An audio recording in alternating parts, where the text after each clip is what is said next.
Alors, j'usurpe le fauteuil du philosophe pour vous souhaiter d'abord bonsoir, bienvenue, et vous dire que nous allons clore ensemble un cycle de conférences tout à fait passionnant que nous avions appelé, mais nous avions le nez creux, Masterclass Management en philosophie. Je crois qu'on a vraiment eu, et je tiens à saluer le travail de Yann Martin, des masterclass. L'objectif, on l'avait dit au démarrage, c'était de rendre des managers plus intelligents, de les obliger à se confronter à des concepts qu'on applique quelquefois en management de façon très opérationnelle, avec une formule classique, la tête dans le guidon. Je crois que vous nous avez aidé un peu à redresser la tête du guidon. Et la métaphore cycliste s'arrêtera là, mais je pense que nous repartons avec beaucoup plus de force et d'envie sur nos opérations, nos missions et nos fonctions managériales. Pour les étudiants en philosophie, j'espère qu'il y en a encore ce soir, parce qu'on a vu qu'il y avait une fréquentation des étudiants de philosophie. J'espère que vous avez eu aussi, comme ça, un autre regard sur ce que pouvait être une école de management qui s'ouvre à des disciplines qui ne sont pas spontanément les disciplines de son cœur de métier.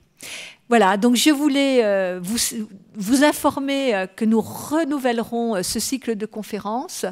Nous sommes en train de faire la liste des thèmes pour l'année prochaine, mais si ceux qui parmi vous sont ici et assidus, et au-delà de l'assiduité présentielle, l'assiduité sur YouTube, puisque ces conférences sont largement regardées sur YouTube, enfin ont un succès extraordinaire, si vous avez des thèmes que vous souhaitez nous soumettre, je crois qu'on sera tout à fait intéressés pour vous les restituer, enfin Yann Martin de les restituer dans ce nouveau cycle l'année prochaine.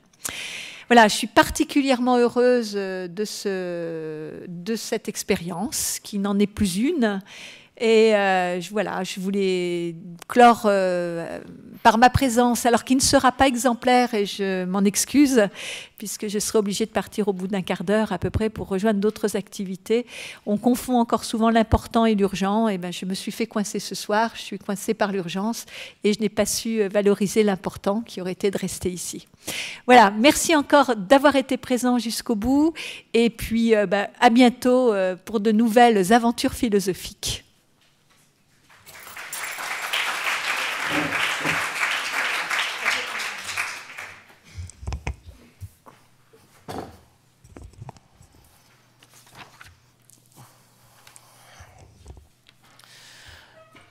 Alors, quand on a choisi ce thème qui n'était pas forcément prévu comme le dernier de l'année, on a prévu ça il y a quelques mois, enfin presque un an maintenant, je ne me doutais absolument pas que l'actualité brûlante rejoindrait complètement le souci qui est le nôtre ce soir. Je crois que j'ai jamais entendu et lu le terme exemplarité aussi souvent que lors des 8-9 derniers jours. On se demande bien pourquoi.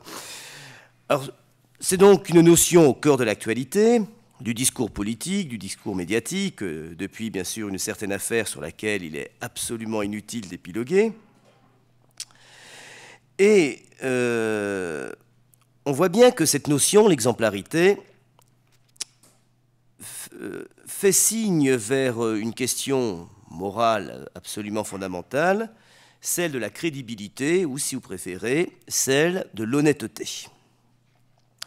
Pour le dire de manière simple, voire simpliste, on est toujours un petit peu désarmé ou désarçonné devant ceux qui vivent ou qui agissent comme s'il s'agissait pour eux de nous dire « faites ce que je dis, ne faites pas ce que je fais ».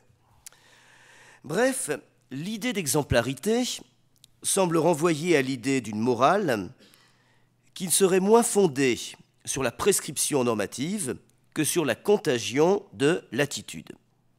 L'exemplarité, c'est ce qui permet, littéralement, de donner le bon exemple à suivre. Et en même temps, si on enfermait la notion d'exemplarité dans le domaine de la moralité, on commettrait sans doute une petite erreur, puisque l'exemplarité n'est pas seulement une notion morale. Elle a aussi une fonction simplement pragmatique. Montrer à quelqu'un comment il faut faire, du tricot, une dissertation de philosophie, jongler avec un ballon, eh bien, c'est lui donner l'exemple et c'est lui permettre à lui-même de s'approprier un geste, un comportement, une technique. Et puisque l'exemplarité a autant à voir avec le domaine de la moralité qu'avec le domaine pragmatique de l'action ordinaire, eh bien on voit aussi que cette notion renvoie à l'idée selon laquelle certaines choses ne s'apprennent pas de façon simplement théorique. Il y a des gestes, il y a des comportements, il y a des attitudes qu'on ne peut pas apprendre dans les manuels, qu'on ne peut pas apprendre non plus en cours, sous l'autorité, par exemple, d'un professeur. Alors, je crois que c'est déjà une leçon importante à retenir dans une école de management qui forme aussi, de façon théorique, des futurs managers. On se rend bien compte, donc, qu'on est dans le domaine où, si la théorie se retrouve coupée de quelque chose comme une pratique exemplaire, on risque de fabriquer ce que j'appelle du dogmatisme mécanique.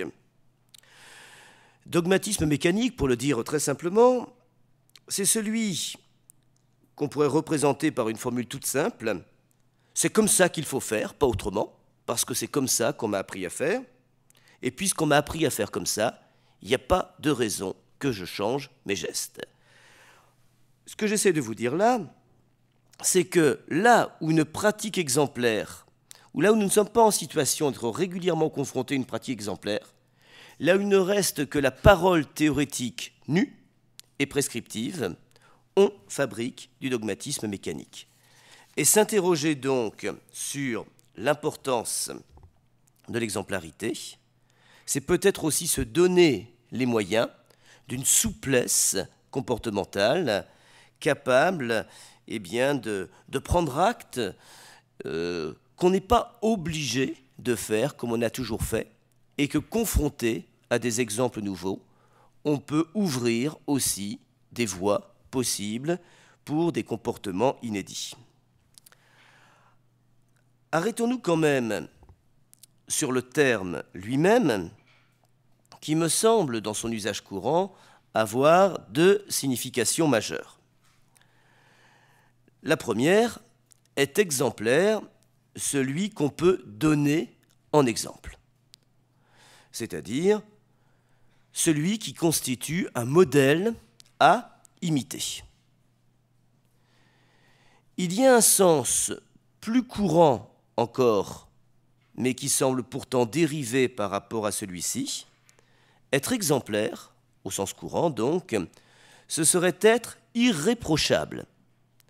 Faire exactement ce que l'on avait à faire exactement ce que l'on doit faire. Bien sûr, on se rend compte qu'il y a un lien manifeste entre l'irréprochabilité et le fait de pouvoir constituer un modèle à imiter, mais on se rend compte en même temps que ces deux espaces sémantiques ne se recoupent pas exactement. Heureusement qu'on n'est pas obligé de prendre exemple seulement sur ceux qui sont irréprochables et auxquels il n'y aurait par conséquent strictement rien à reprocher. Ce qu'il y a de commun, je crois, à ces deux significations majeures, le modèle à imiter et l'irréprochabilité, c'est l'idée d'une norme, mais d'une norme qui n'est pas définie a priori, une norme qui n'est pas décidée d'avance. Cette norme peut être une norme morale, elle peut être une norme pragmatique, peu importe, mais quoi qu'il en soit, si elle existe bel et bien, dans le cadre ouvert par la notion d'exemplarité, cette norme est constituée à partir d'un exemple concret. Ce qu'il faut faire n'est pas ce qui est théoriquement déterminé, ce qu'il faut faire, c'est ce qui est pragmatiquement indiqué. Du coup, on peut se rendre compte aussi que la notion d'exemplarité indique deux directions possibles. Je me suis demandé tout bêtement, tiens, ça vient de quoi? Étymologiquement, ça vient de quoi? Alors, bien sûr, exemplarité vient du mot exemple, ça n'aura surpris strictement personne, mais ça vient d'un verbe latin, eximo, qui veut dire tirer de. Et si on laisse tomber le ex, il reste émo, qui veut dire prendre et recevoir. Ce qui est intéressant ici, c'est qu'on voit que l'exemplarité donc ouvre, comme je le suggérais il y a quelques instants, deux directions possibles. Soit du modèle vers celui qui en tire quelque chose, et l'exemplarité qui va du modèle vers celui qui en tire quelque chose, c'est l'exemplarité qui consiste à donner l'exemple. On retrouve ici la notion étymologique d'exemplum. Mais on peut saisir l'exemplarité aussi dans le sens inverse de celui qui imite une manière d'être vers l'original. Et dans ce cas-là, ce sera prendre exemple sur. Et il va de soi, bien évidemment, que sans cette relation qu'on pourrait appeler, si vous voulez, une relation objective, capacité à donner l'exemple et capacité à prendre exemple sur, il n'y a pas d'exemplarité qui soit véritablement concevable et qui puisse véritablement ouvrir la voie à une certaine efficacité. Du coup, l'exemplarité, me semble-t-il, nous donne à penser deux choses. La première, le statut du modèle lui-même. Ce modèle que, pour faire vite, je vais pour le moment désigner comme le modèle du maître. Mais si l'exemplarité nous donne à penser le statut du maître, de celui qui sert de modèle, sur qui on prend exemple, si elle ne désigne que cela, on va être très embêté, puisque justement le maître, le modèle, reste une figure rare qu'on ne saurait ériger en norme, surtout quand on présuppose que ce modèle devrait être irréprochable. Et donc je crois qu'on peut ici saisir la notion d'exemplarité de manière peut-être plus modeste, en s'apercevant qu'elle nous donne à penser plutôt les limites de la posture discursive, de la posture théorique, les limites du discours qui prescrirait des attitudes, des gestes et des comportements, quitte parfois à virer à ce qu'on peut appeler le pharisaïsme, c'est-à-dire un certain art de donner des leçons qui ne mangent pas de pain quand il se réduit justement à une posture simplement théorique. Eh bien, ce sont ces deux approches qui vont guider l'essentiel de mon propos. Dans une première partie, je vais justement essayer de me demander pourquoi y a-t-il des limites à la posture discursive et théorique ? Pourquoi le discours ne suffit pas quand il s'agit justement d'aider à faire bien ? Et puis quand même, dans un deuxième temps, j'essaierai de penser quelque chose comme des figures du modèle. Que peut être le modèle de l'exemplarité ? À quelle figure type ça peut correspondre ? Et je vous dis tout de suite, j'en envisagerai trois.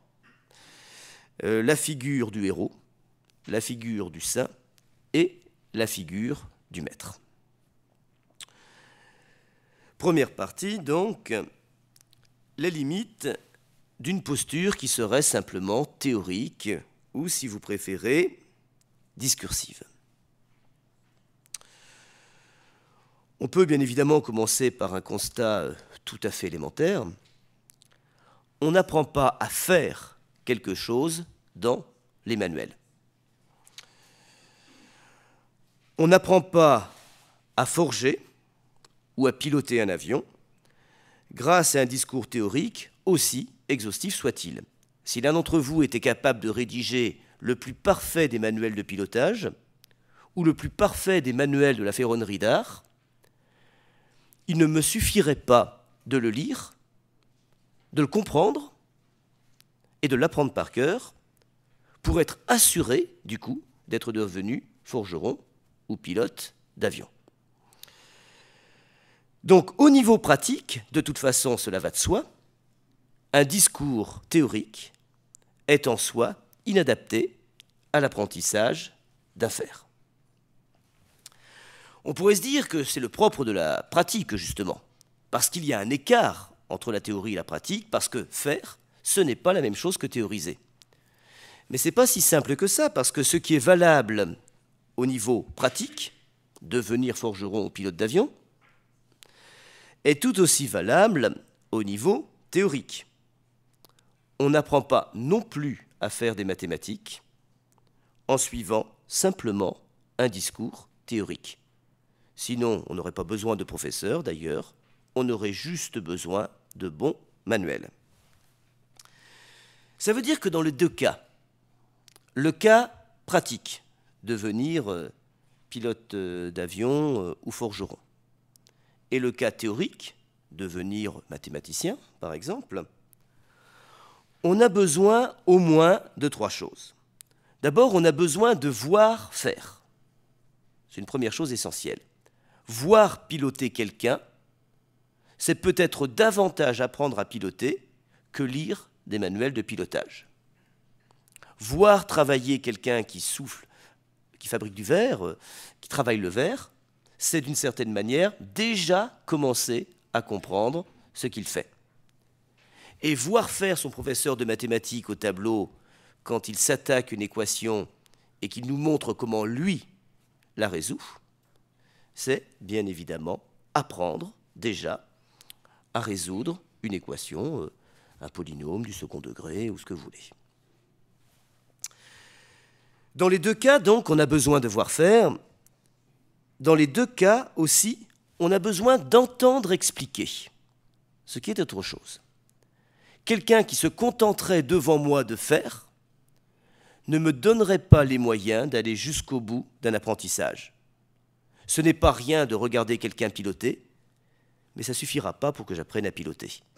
Ce n'est pas rien de regarder mon professeur résoudre un système d'équations au tableau, mais ça ne suffira pas pour que je sache moi aussi le faire.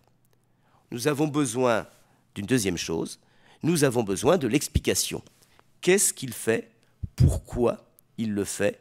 Comment il le fait? Pourquoi, éventuellement, il ne fait pas autrement? Pourquoi il fait ceci à tel moment? Tant qu'il n'y a pas un chemin ouvert pour des réponses possibles à ce genre de questions, il n'y a pas d'apprentissage qui puisse véritablement se déployer. Mais j'ai besoin d'une troisième chose. J'ai besoin de voir faire, vous disais-je, j'ai besoin d'entendre expliquer, mais à partir de là, et seulement à partir de là peut-être, j'ai besoin de faire moi-même sous la conduite de celui qui sait faire. Il y a un moment où il ne me suffit plus de regarder piloter celui qui pilote bien, où il ne suffit même pas que je comprenne ce qu'il fait et que je sois attentif à ses explications. Il y a un moment où il va falloir que je prenne moi-même le manche. Il ne suffit pas que je vois travailler mon professeur de mathématiques, que je sois attentif à ses explications, que je lui pose les bonnes questions. Il va falloir qu'à un moment, je me coltine moi-même des systèmes d'équations. Eh bien, si on admet qu'au niveau pratique, aussi bien qu'au niveau théorique, on a besoin de voir faire, on a besoin d'entendre expliquer, et on a besoin de faire soi-même sous la conduite de celui qui sait faire, on comprend qu'on a fondamentalement besoin d'exemples. Et que l'exemplarité, bien sûr, à un niveau pragmatique, à un niveau élémentaire, à un niveau modeste, est comment cela? On ne peut pas apprendre sans exemple. Que ces exemples soient des exemples déjà traités que l'on reprendra, ce qu'on appelle parfois, par exemple, en BTS, des études de cas, des exemples déjà traités sur lesquels on peut travailler. Ou que ces exemples soient réalisés devant nous, in vivo, par celui qui, justement, qui prend le temps de les déployer devant nous. Il n'y a pas d'apprentissage possible, pas seulement dans l'ordre pratique, mais aussi dans l'ordre théorique, qui ne puisse se passer de la vertu des exemples. Du coup, ce que j'essaie de vous faire comprendre, c'est qu'il n'y a aucun sens à opposer, à ce niveau du moins, la théorie, supposée abstraite, et la pratique, reconnue comme concrète. On n'apprend rien dans la pratique seule. On n'apprend pas seulement à piloter un avion en prenant le manche et en se disant « c'est bon, j'y vais, advienne que pourra ». On a besoin, bien évidemment, que quelqu'un nous explique ce qu'il faut faire, comment ça fonctionne, comment ça vire, pourquoi ça flotte dans l'air. Il faut qu'on comprenne, bien évidemment, ce qu'on a entre les mains. Et même pour les activités les plus élémentaires. On n'apprend pas à faire du ski en chaussant ses skis, en se lançant sur une pente à 30%. Enfin, on peut. C'est sans doute pas la façon la plus efficace d'apprendre. On a besoin de quelqu'un qui nous explique théoriquement ce que l'on a sous les pieds et comment ça se passe. Donc on comprend déjà que dire au fond « oh, la théorie, c'est que de la théorie, et la pratique, il n'y a que ça de vrai », ça reste quand même une position qui est un peu légère, sinon intenable. On a besoin, au contraire, y compris dans une logique de l'exemplarité, de comprendre comment théorie et pratique, comment ce qui est de l'ordre du discours et ce qui est de l'ordre du faire peuvent s'appuyer l'un sur l'autre. Et cette question, je me suis posée, comment concrètement ils s'appuient l'un sur l'autre? D'abord, on se rend bien compte que la théorie, c'est-à-dire le discours, si vous préférez, il éclaire, la théorie, pardon, elle éclaire la pratique. Imaginez un forgeron muet, ou même simplement très peu bavard, ou qui n'aurait pas envie de décrocher le moindre mot, ça ferait un piètre pédagogue, quand bien même ce serait un excellent forgeron. Un excellent artisan peut être incapable de m'enseigner quoi que ce soit, s'il refuse le discours théorique qui permet d'éclairer ce qu'il fait. Donc, il y a dans la théorie, il y a dans le discours, quelque chose qui permet d'éclairer la pratique. Et inversement, bien sûr, il y a dans la pratique quelque chose qui permet d'illustrer la théorie. L'image contraire, la figure contraire de mon forgeron mutique, eh bien, ce serait par exemple le professeur bavard. Il en existe quelques-uns, ils sont payés pour ça en général. Mais essayer, je sais pas moi, en philosophie par exemple, de faire simplement un cours théorique sur la dissertation, sans mise en pratique régulière, y compris par le professeur lui-même devant ses élèves, il n'y a pas, bien évidemment, d'apprentissage possible de la dissertation. Ce n'est pas que la théorie soit vaine, ce n'est pas que la théorie soit inutile, c'est simplement que la théorie a toujours besoin d'être illustrée par la pratique. Par conséquent, l'exemplarité authentique, ce n'est pas le culte de l'exemplarité pratique. L'exemplarité authentique suppose toujours une alliance heureuse et fine de la pratique et de la théorie, du faire et de sa justification rationnelle. Sans cette alliance heureuse du théorique et du pratique, du faire, du savoir-faire et du savoir, si vous préférez, il n'y a pas d'exemplarité possible. Et alors du coup, ce qui me plaît beaucoup dans cette figure de l'exemplarité, et je ne vous cache pas qu'elle m'inquiétait a priori. Quand je me suis retrouvé devant cette notion, je me suis dit par quel bout je vais la prendre. D'abord, je me suis dit, c'est bien, l'actualité me vient en aide. Je ne vais pas vous faire 1h30 de commentaires de l'affaire Cahuzac, je crois que c'est largement fait, il n'y a plus grand-chose à dire. Je me suis dit, mais qu'est-ce qu'il y a vraiment à penser de radical là-dedans? Puis je me suis rendu compte que c'est là qu'il y a quelque chose d'assez extraordinaire. Si l'exemplarité est à la croisée d'une exigence théorique et d'une exigence pratique, ça veut dire qu'elle fait partie de ces notions qui nous permettent de rencontrer l'homme dans l'intégralité de ses dimensions. C'est-à-dire, ces dimensions rationnelles, l'homme a le souci de penser le réel, et puis de ces dimensions opératoires. Il a le souci d'agir sur le monde et de le transformer. Et donc, s'interroger sur l'exemplarité, c'est rencontrer l'homme, si vous préférez, à la fois comme être de raison et comme être d'action. À la fois comme celui qui éprouve son humanité dans ce qu'il fait et qui l'éprouve dans ce qu'il comprend.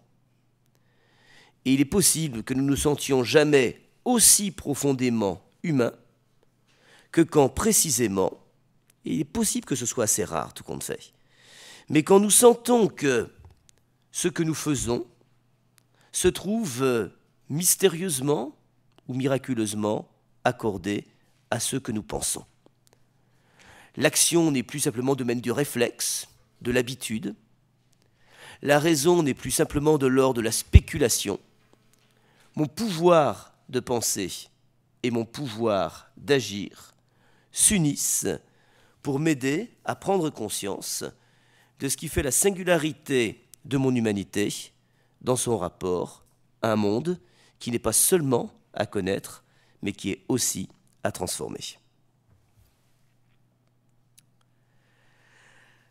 Or, je viens pour le moment d'investir cette notion, l'exemplarité, dans une perspective volontairement, simplement pragmatique. Voyons ce que ça donne si on la saisit du point de vue moral.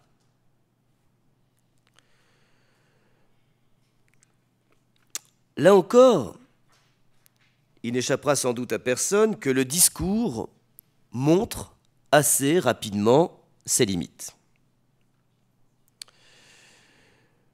Quand je parle du discours, je parle bien évidemment du discours moral. Je vais énoncer une sorte de truisme, enfin j'espère que c'est un truisme, j'en suis même pas tout à fait sûr, mais aucune leçon de morale n'a jamais moralisé personne. Aucune. J'en profite d'ailleurs pour faire une remarque peut-être un petit peu cruelle, mais on s'interroge depuis quelques années déjà sur la nécessité d'introduire dans les écoles le plus tôt possible des cours de morale, avec souvent une sorte de raison qui semble tout à fait solide et qui relèverait de la perception d'une certaine démoralisation des jeunes. Bon, juste d'abord, je ne sais pas s'ils sont plus démoralisés que nous. Puis deuxièmement, enfin, il y a quand même quelque chose d'une profonde naïveté. Imaginez qu'en introduisant 1 heure, ou 2, ou 3, ou 10 heures de morale par semaine, on rendra la population française davantage morale. C'est imaginer qu'on puisse apprendre à cuisiner en regardant Masterchef, quoi. C'est à peu près du même gabarit, hein. C'est d'une naïveté absolument stupéfiante.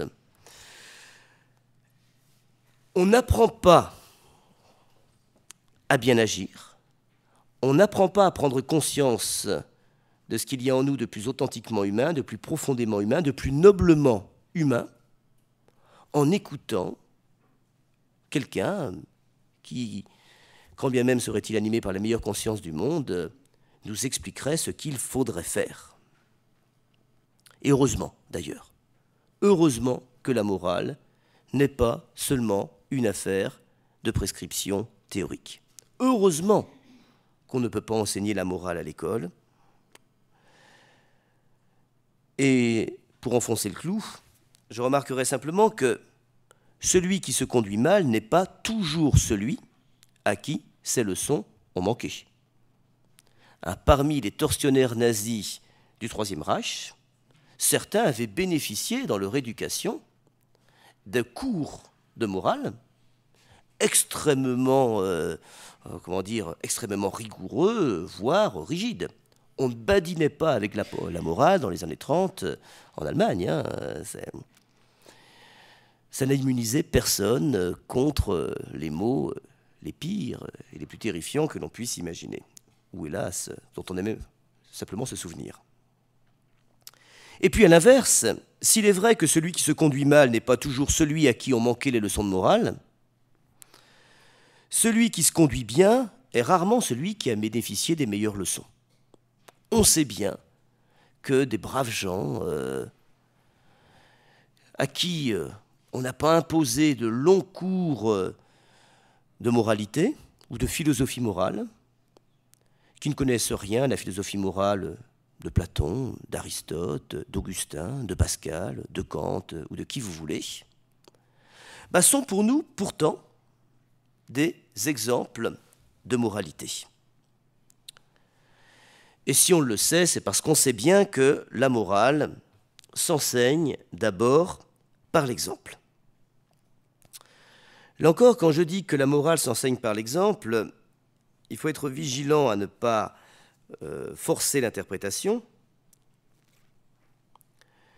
Je crois que je peux prendre le risque de parler en notre nom à tous, et pas seulement au mien, au nom en tout cas de la plupart d'entre nous. Nos vrais maîtres, ceux qui nous ont vraiment aidés à grandir, nous ont rarement donné des leçons de morale. Ce qui nous a fait grandir, ce qui nous a fait prendre conscience de la dignité et de la noblesse de notre humanité, bref, leur enseignement, ça a été en général leur vie au quotidien. Et on sait bien d'ailleurs que le rapport à autrui, dans toutes nos sociétés, dans toutes les sociétés, s'élabore d'abord par mimétisme. On fait ce qu'on voit les autres faire. Quand on entend dire beaucoup de gros mots autour de soi, bien évidemment, on est soi-même porté à en dire. Quand on entend, quand on voit les autres se comporter violemment, réagir par la violence à leur frustration, bien évidemment, on considère normal de réagir par la violence chaque fois que nous sommes frustrés, déçus ou que nous nous sentons agressés. Il y a là vraiment une logique qu'on peut simplement appeler une logique mimétique. On apprend la douceur, là encore, non pas dans les manuels, mais au contact de la douceur. On apprend l'honnêteté, non pas dans des cours de catéchisme ou de morale, mais au contact de gens qui ne badinent pas avec l'honnêteté et qui n'accommodent pas leurs exigences morales au gré des circonstances. On apprend l'altruisme au contact de la générosité de ceux qu'on reconnaît tournés vers les autres. Et en même temps, on sait bien que ce n'est pas si simple. On sait bien que la logique mimétique a ses limites.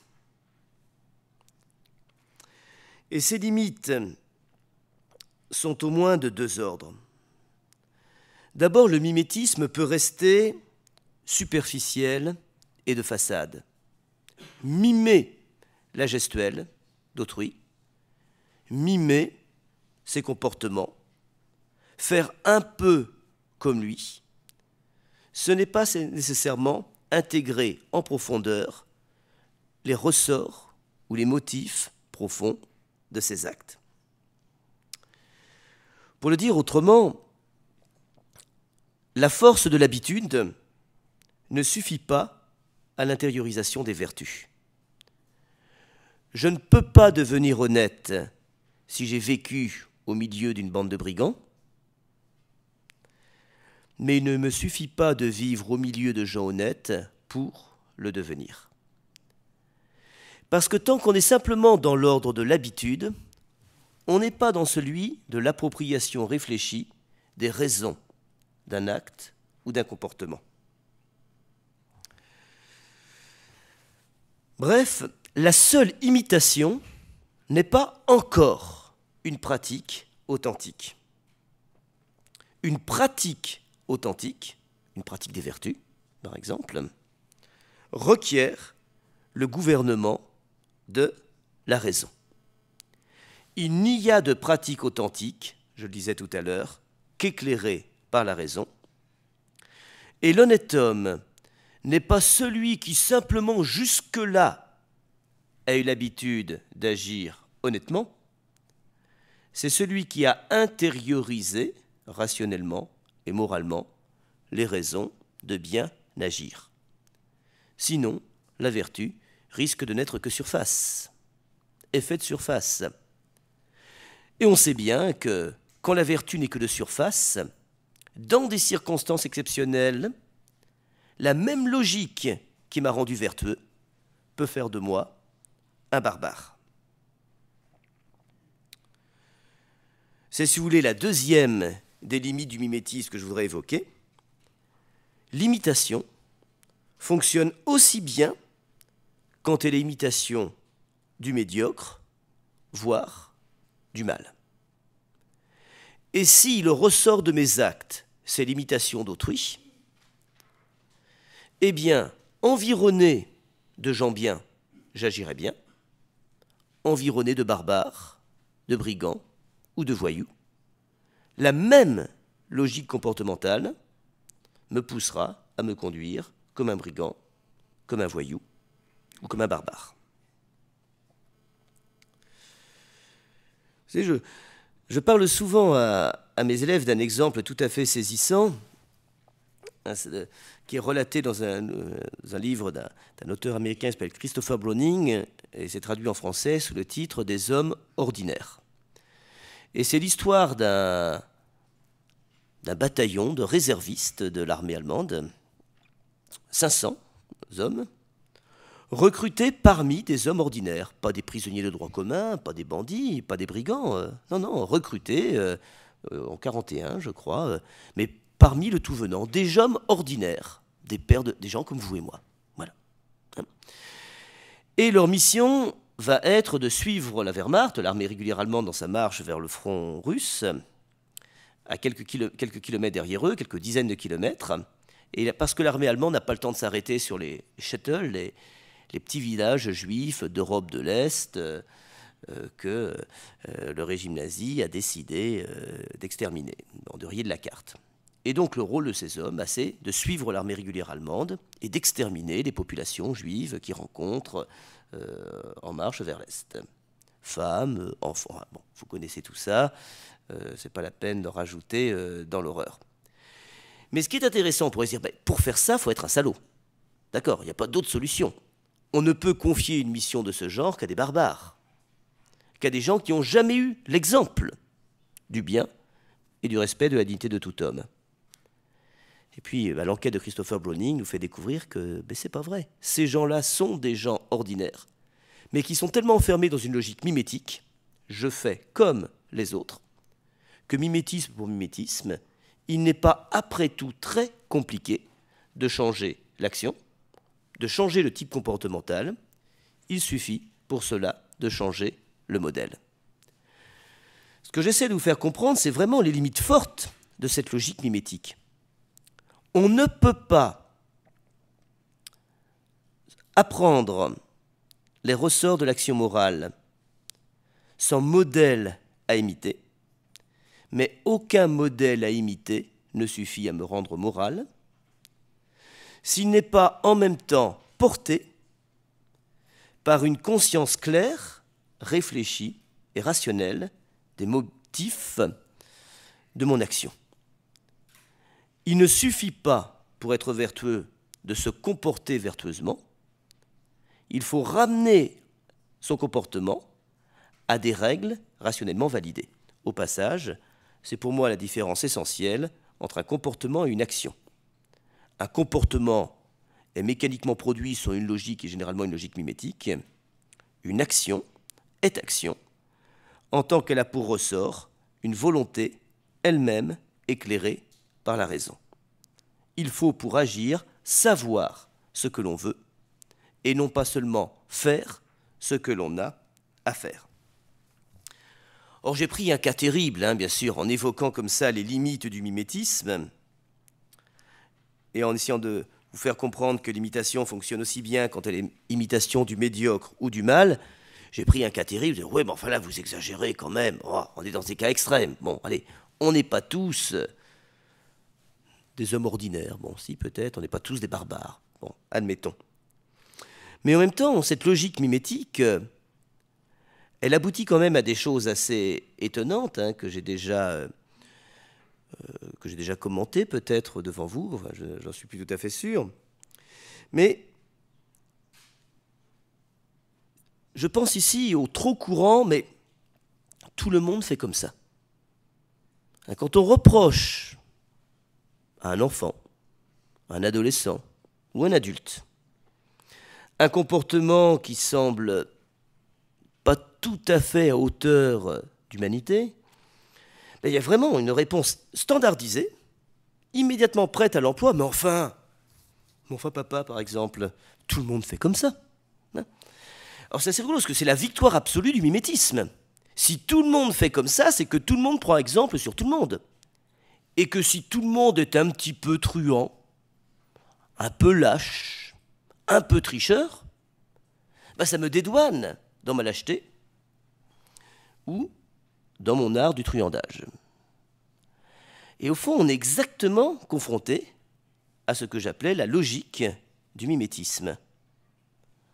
Où, au fond, je prends exemple sur les autres, je fais exactement comme eux, et pourtant, on a là une forme d'exemplarité qui se retourne, si vous voulez, contre une exigence morale, puisque tout le monde fait comme ça. Ce n'est pas un principe de moralité populaire, c'est ce que j'appelle l'axiome de l'immoralité. On peut, en prenant exemple sur les autres, se comporter de façon parfaitement immorale, non pas simplement dans le cadre exceptionnel que j'ai évoqué tout à l'heure, mais dans le cadre de l'immoralité ordinaire. Bref, reprenons ça, les limites de l'attitude mimétique, prendre exemple sur autrui, faire comme lui, ce qui n'est pas si difficile que ça, de passer d'une habitude à une autre habitude, d'une mimétique à une autre mimétique. Et le même, au passage, ça explique aussi pourquoi les parents, sans doute, tombent parfois des nues quand on leur raconte un petit peu ce que leur progéniture fait à l'école. Enfin non, mon fils ne peut pas faire ça. Mais c'est parce que tout simplement, c'est pas compliqué du tout d'adapter son comportement par mimétisme stéréotypé, par la force de l'habitude, au milieu dans lequel on se trouve. Bien évidemment que nos enfants se comportent auprès de nous, à peu près, quand tout va bien, comme on attend qu'ils se comportent. Et qu'ils se comportent avec leurs camarades exactement pour les mêmes raisons. Exactement pour les mêmes, on ne peut même pas leur reprocher. Comme leurs camarades attendent qu'ils se comportent. Donc ce que je suis en train d'essayer de faire devant vous, c'est bien de compliquer cette figure de l'exemplarité, qu'on aurait tort de considérer comme une sorte de panacée. Il suffit de donner l'exemple pour produire des individus vertueux ou moraux. Bien sûr que non, non seulement parce que l'exemple est mauvais, peut être mauvais, mais parce que la force de l'exemple, après tout, peut très bien être une force inertielle, une simple force de l'habitude qui dure ce qu'elle dure, mais qui n'est pas si compliquée que cela à retourner. En tout cas, on voit là encore, y compris dans cette perspective morale, qu'il ne faut surtout pas opposer pratique et théorie. Ou si vous préférez, qu'il n'y a mais aucune raison d'opposer l'exemple et le discours. Si l'exemple que je donne n'est pas rationnellement justifié, si l'exemple que je donne n'est pas susceptible d'être discursivement relevé par le discours, au fond, on a une simple exemplification de surface. On peut aussi bien, d'ailleurs, dans ce cas-là, donner le mauvais exemple, ce qui est bien sûr aussi une façon d'être exemplaire, surtout quand l'imitation a lieu. Vous allez retenir, je vous suggère, je vous propose, le terme que je vais utiliser là, parce que je vais le reprendre sous une forme transformée à la fin de mon propos. Mais ce qu'on est déjà en mesure de comprendre ici, c'est que l'exemplarité ne peut pas être simplement condescendante. Entendez condescendante au sens littéral, elle ne peut pas simplement descendre du modèle vers l'imitateur. C'est-à-dire, au fond, l'idée d'une exemplarité susceptible par contagion d'un effet mécanique, c'est ça que j'appelle une exemplarité condescendante. Elle me rejoint en bas, elle ne m'élève pas. Et une exemplarité qui ne peut rien de plus que me rejoindre dans ma faiblesse, dans ma fragilité morale, dans mon prêt-à-penser ou dans mon prêt-à-agir, ne peut pas, par définition, être une exemplarité qui m'élève. Tout exemple authentique exige donc une reprise rationnelle. Il ne suffit pas de savoir qu'il faut agir comme cela. Oh, c'est comme ça qu'on a toujours fait chez nous. Chez nous, ça ne se fait pas. Pareil, ça ne suffit pas. C'est un peu court, jeune homme, hein, comme dirait l'autre. Non, l'autre, c'est Cyrano de Bergerac, je crois. Non, chez nous, ça ne se fait pas. Mais non. On est parfaitement autorisé à demander, mais pourquoi ça ne se fait pas? Pas seulement dans l'ordre moral, mais aussi dans l'ordre pragmatique. Pourquoi on ne fait pas une dissertation de cette manière? Pourquoi on n'introduit pas de cette manière? La lubie du professeur? Ou alors il y a une raison profonde à proposer telle manière de faire? Une exemplarité qui ne serait pas susceptible d'une reprise rationnelle serait une exemplarité inquiétante, artificielle, tyrannique ou au moins arbitraire. Tout exemple exige donc une réflexion critique, pour ne pas dire quelque chose comme un droit d'inventaire. Donner l'exemple, même bon, ne me dispense jamais d'avoir à donner les raisons de ma conduite.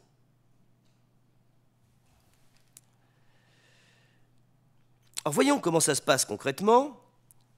D'une part, j'irai assez vite au niveau de l'approche pragmatique, d'autre part, au niveau de l'approche morale. On voit bien au niveau de l'approche pragmatique qu'il faut que j'intègre les raisons de la pertinence d'un geste, que je comprenne une procédure et pas seulement que je m'y soumette. Il y a là une conséquence capitale, bien sûr, aussi bien pour les activités managériales que pour les activités pédagogiques.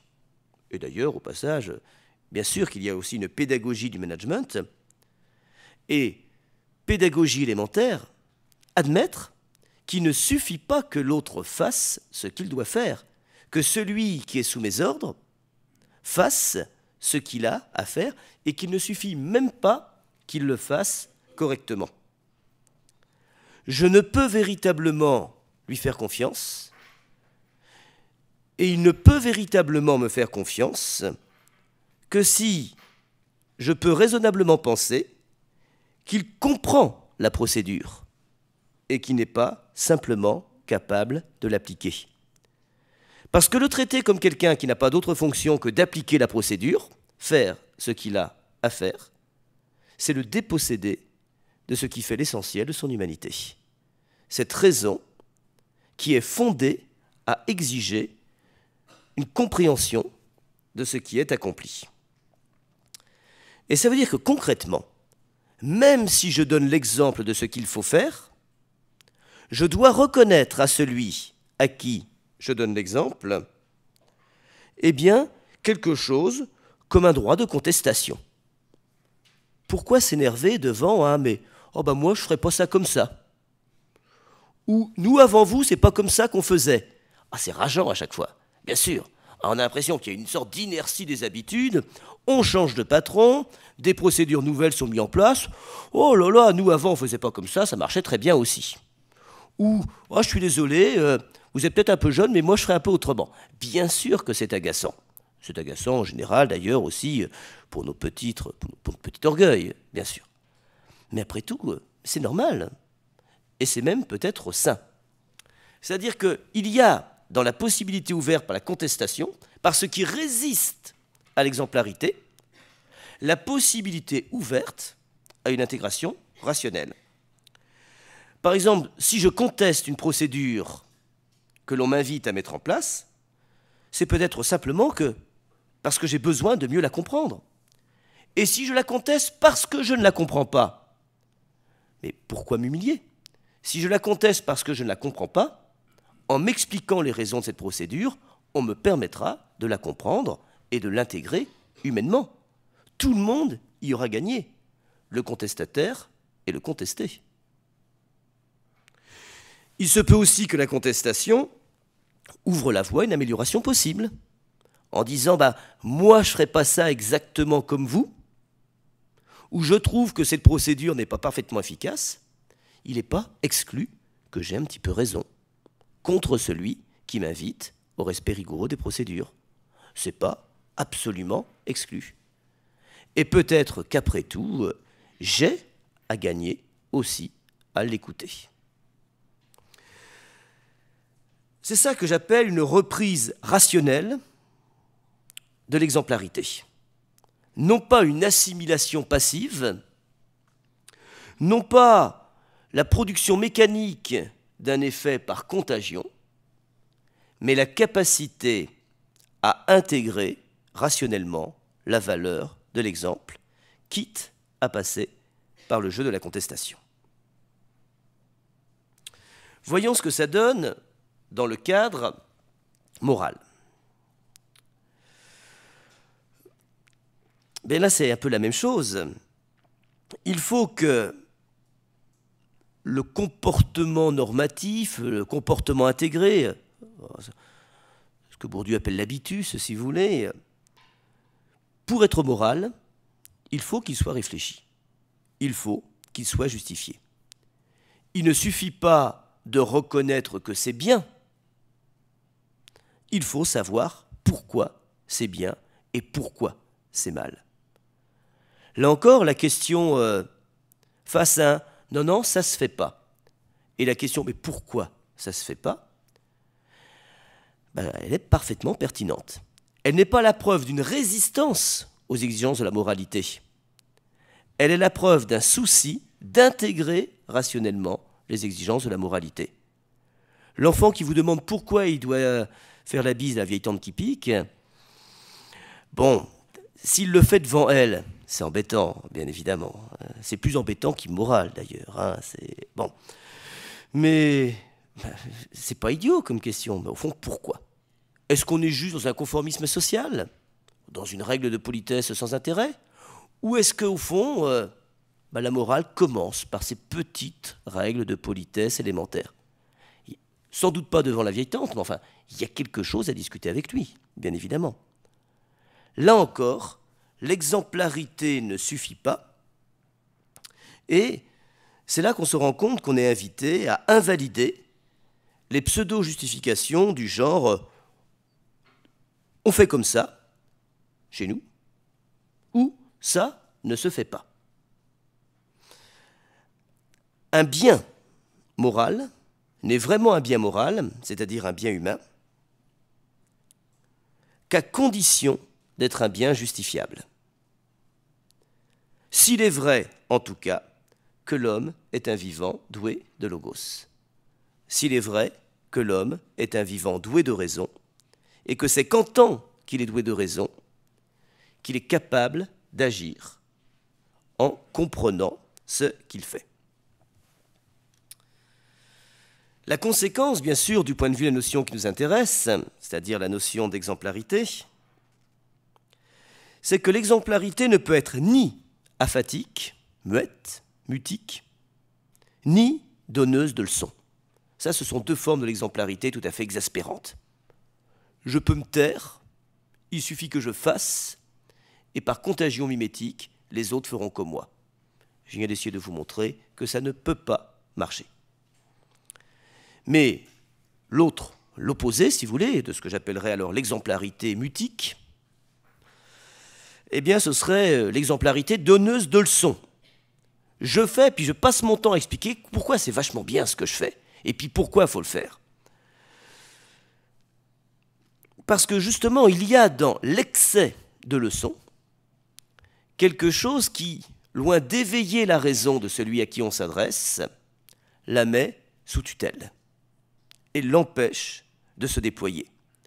À trop vouloir, l'équilibre est très compliqué, à trop vouloir justifier ce que l'on fait, on risque de substituer nos raisons à la raison de celui qui sera en situation de devoir agir. Alors, de façon concrète, comment procède-t-on généralement? Eh bien, et c'est là le génie propre de l'exemplarité quand elle est bien comprise, enfin quand il est bien compris, en faisant travailler sur des exemples. L'exemple, c'est pas la pratique laissée elle-même. L'exemple, c'est le point de convergence de la théorie et de la pratique, que cette pratique soit pragmatique ou que cette pratique soit morale. Justement, pour vous faire comprendre, je vais prendre un exemple, ce qui va être la meilleure façon de vous prouver qu'un exemple est le point de convergence de la théorie et de la pratique. Quand on explique à un enfant que toute insulte avilit, humilie, et qu'elle est donc contre-productive, parce que si elle est bien un exutoire de ma colère, elle n'aide pas l'autre à s'élever, à grandir, à devenir meilleur et donc plus supportable. Autrement dit, même les bonnes raisons que j'ai de me mettre en colère et qui me conduisent à insulter autrui, parce qu'il est insupportable, risquent de le rendre plus insupportable encore.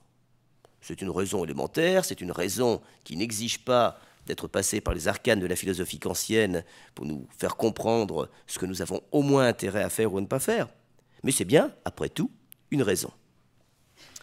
Eh bien, qu'est-ce qu'on fait? On met l'enfant face à un exemple possible, il sera encore pire si tu le traites mal, et cet exemple n'est pas ce qui, de façon mécanique, va produire en lui un comportement nouveau. Il devient la condition de possibilité de ce que j'ai appelé une reprise rationnelle, mais là, mon rôle s'arrête. C'est l'enfant, et quand je dis l'enfant, bien évidemment que ça peut être l'adulte, qui, dans sa conscience, en conscience, fera ou ne fera pas ce parcours rationnel que je ne peux de toute façon pas faire à sa place. Sa raison est le lieu inviolable de sa liberté. Et c'est cette même liberté qui peut lui permettre de résister à l'exemple que je cherche à lui donner et éventuellement à l'exemplarité qui est la mienne. Bref, il n'y a d'exemplarité authentique que dans la libre rencontre de deux consciences soucieuses de ce qui est bien. Imaginez que nous soyons dans un monde de brutes, l'exemplarité d'un saint risquerait d'être bien peu contagieuse. Vous vous souvenez que j'ai dit tout à l'heure que l'exemplarité est en situation d'échec dès qu'elle est en situation d'être condescendante, de prétendre aller du haut, le modèle, l'original, le maître, vers le bas, celui à qui on donne l'exemple du haut de notre irréprochabilité supposée. Eh bien, ce qu'on vient de comprendre, je l'espère, en tout cas ce que j'essaie de vous expliquer, c'est que toute exemplarité vraie est co-ascendante et non pas condescendante. Elle nous élève l'un et l'autre. Elle élève ensemble et simultanément celui qui donne l'exemple et celui qui l'accueille.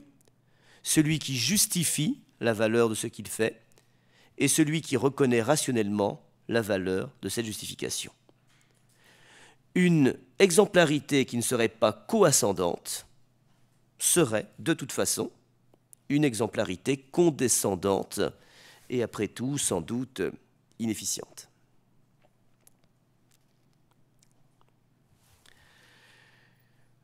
On va passer à la deuxième partie de mon propos. Je me suis dit qu'il pouvait être tout à fait utile et éclairant d'envisager quelques figures classiques de l'exemplarité, justement pour ne pas en rester à un concept abstrait.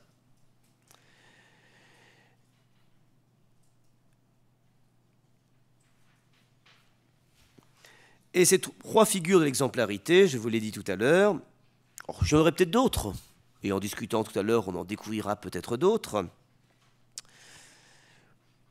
Je les ai puisées simplement dans notre tradition commune, la figure du héros, la figure du saint et la figure du maître. Alors nous savons tous, bien sûr, que nous avons besoin de modèles. Le problème, c'est que notre société a remplacé, au moins dans une large mesure, ces modèles exemplaires par des idoles. Quand on a, pour grandir, pas d'autre exemple que les idoles de la chanson ou du sport, bien évidemment, l'exemple donné, et je ne parle même pas des idoles de la politique, l'exemple donné, bien évidemment, apparaît immédiatement réduit, singulièrement réduit. Et d'ailleurs, le rôle d'une idole n'est absolument pas de donner l'exemple, mais de s'offrir à l'adoration de leurs fans ou de leurs fidèles. On ne peut rien attendre de plus qu'une idole. Reprocher à une idole de ne pas être exemplaire, c'est au fond lui demander d'être autre chose qu'une idole. Donc bien sûr, je voulais écarter d'emblée cette figure-là. L'idole n'est pas et n'a pas à être une figure pensable ou possible de l'exemplarité. Je vous propose donc bien ces trois portraits, ces trois figures, celle du héros, celle du saint et celle du maître. Commençons par celle du héros. Et je finirai par celle du maître. Or, le héros, bien sûr, est une figure tout à fait sublime, tout à fait sympathique. C'est la figure sublime du courage, dont les exploits, dont les hauts faits deviennent des légendes. Et j'entends légende ici au sens étymologique, legendum, legendum est, ce qu'il faut raconter, ce qu'il faut narrer, ce qu'il faut dire. Il faut raconter les hauts faits des héros.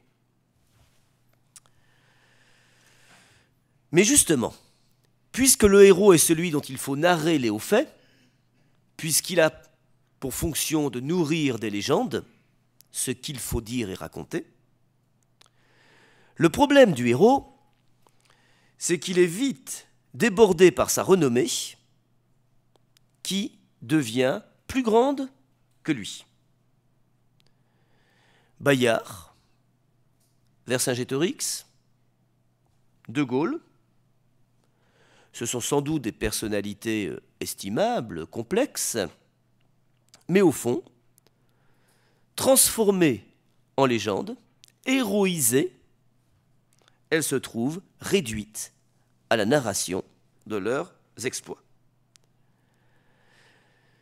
Conséquence, on ne saisit plus l'homme derrière l'acte héroïque.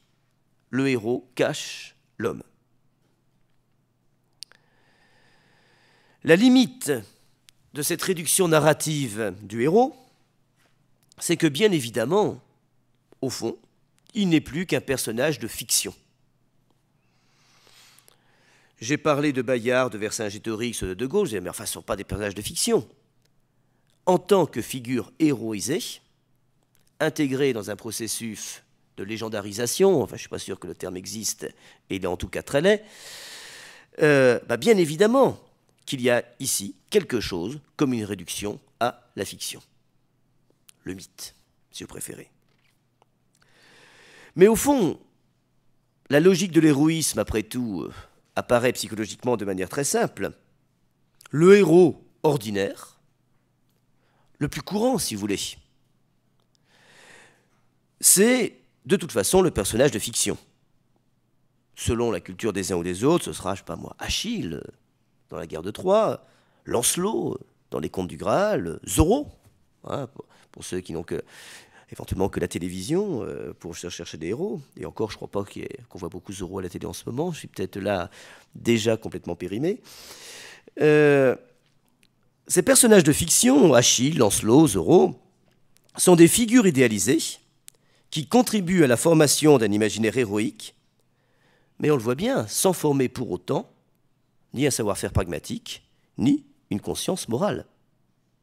Le héros, au fond, est une figure paradoxale de l'exemplarité. Pourquoi ? Parce que même les salauds ont aimé suivre les exploits de Zorro, d'Achille et de Lancelot. Et non seulement les exploits qu'ils ont suivis et aimés ne les ont pas rendus meilleurs, mais ça ne les a même pas rendus capables de se battre comme Achille, comme Lancelot ou comme Zorro. Il y a peu de chance, en tout cas. Donc le problème de l'exemplarité héroïque, c'est que justement étant hors norme, elle n'est d'aucune efficacité morale ou pragmatique. Le héros, c'est un peu comme les manuels, ça ne rend pas meilleur. Mais l'autre problème du héros, justement, c'est que, étant hors norme, il est impropre, inapte à servir d'exemple. Si le héros est la figure de l'exploit improbable, voire impossible, il est précisément la figure de l'impossible exemple, de l'exemplarité impossible. J'insiste parce que ça a des conséquences pragmatiques tout à fait évidentes. Dans notre mythologie contemporaine, libérale, on a aussi de grandes figures héroïques dans l'entreprise, Steve Jobs par exemple, ou du commerce.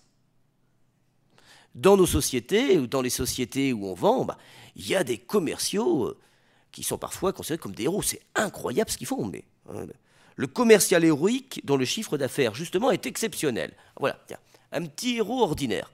Et la preuve que c'est un héros, c'est qu'on raconte. Oh, c'est incroyable, mais comment il fait ? Immédiatement, bien évidemment, la machine à légender fonctionne et il est très vite dépassé par la reprise narrative de son propre personnage. Donc prenons un héros aussi ordinaire que celui-ci, le super commercial, super efficace, super performant. Bon, je ne vais même pas parler de Steve Jobs. Mais justement, c'est pour cette raison qu'il est suspect. Et d'ailleurs, on le sent bien, mais comment fait-il ? On se le demande. Et c'est pour cette raison qu'il ne peut pas être donné en exemple, puisque l'exemple, par définition, c'est ce que chacun doit suivre. On ne peut pas donner en exemple la figure du héros qui, justement, est un héros en tant qu'il est hors norme. Steve Jobs, ça ne peut pas être un exemple.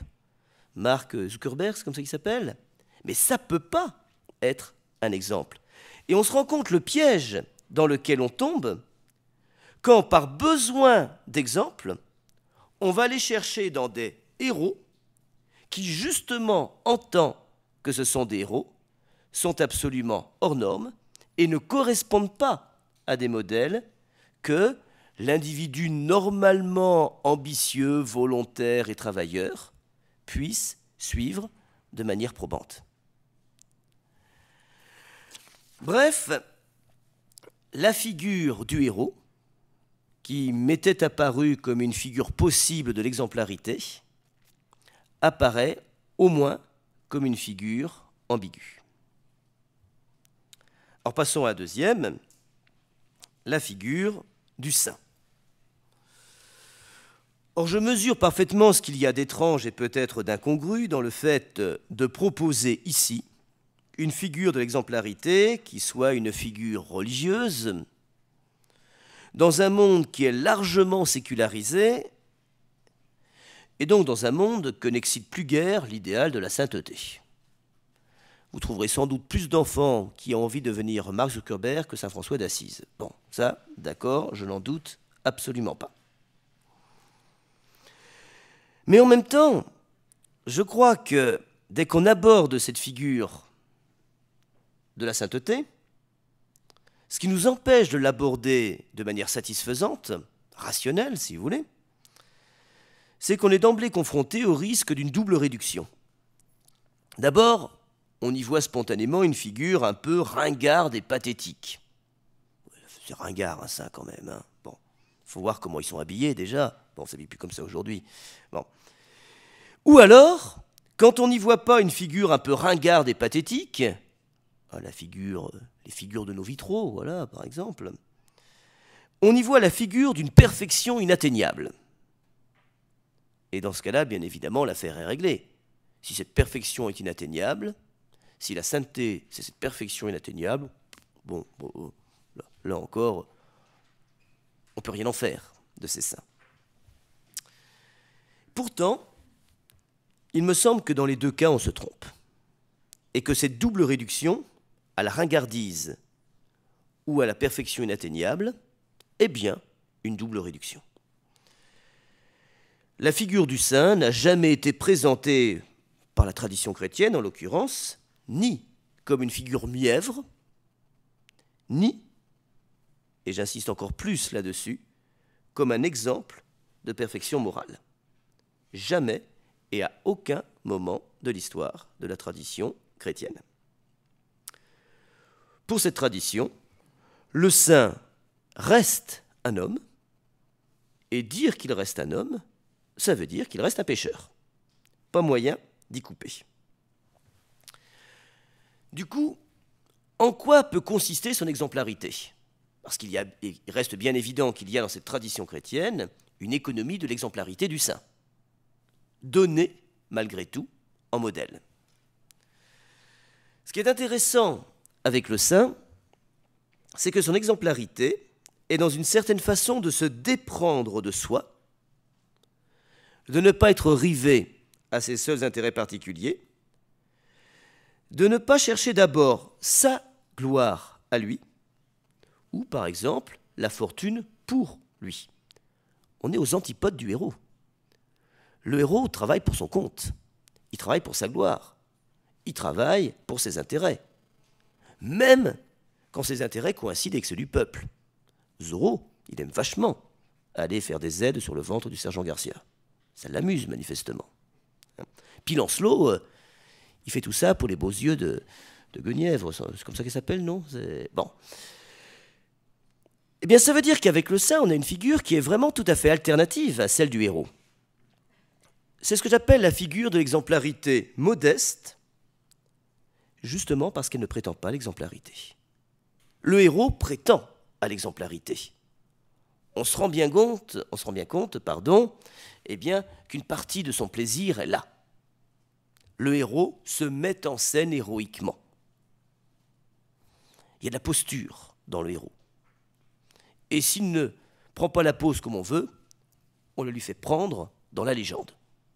Et on va transformer la posture de Vercingétorix, celle de Jeanne d'Arc, ou celle d'Attila, ou de qui vous voulez. Celle de Bayard, par exemple, le fameux chevalier Bayard. Donc, à côté de cette figure de l'héroïsme, la figure du saint, je crois profondément, est celle d'une exemplarité modeste, justement parce qu'elle ne prétend pas l'exemplarité. Exemplarité paradoxale de celui qui ne se donne pas en exemple.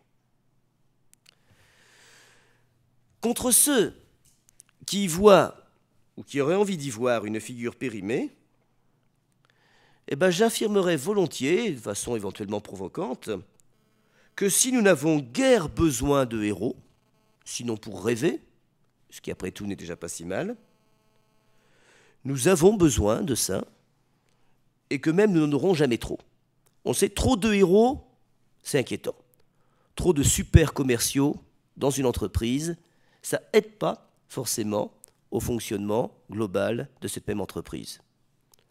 En revanche, ces figures ordinaires, non héroïques, qui ne prétendent pas donner l'exemple, qui ne prétendent pas à l'exemplarité, et qui pourtant servent parfois à certains d'exemples.